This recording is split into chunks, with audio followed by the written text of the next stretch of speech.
Welcome to Aquana Library content. In NetSuite, creating a bank deposit is usually the final step in the order-to-cash process after customer payments have been applied. Here's a sample payment that is still not deposited.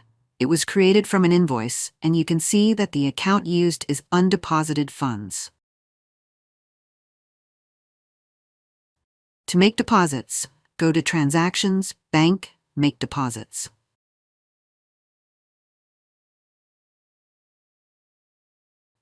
In the Account field, choose the bank account where you want to deposit the funds.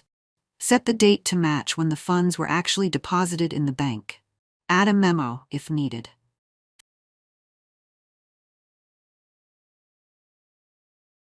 Fill in any other details as required. In the Payments sub-tab, you'll see a list of payments currently sitting in undeposited funds. Tick the checkbox beside each payment you want to include in this deposit. The Amount column will display the value of the selected payments. Click Save. This will move the balance from undeposited funds to the selected bank account. The deposit record will also show the transactions included in the batch. Let's check the GL impact. The money appears in your bank GL and clears out of undeposited funds. And that wraps up this video. If you found it helpful, don't forget to like, share, and subscribe for more content. Thanks for watching, and see you in the next one.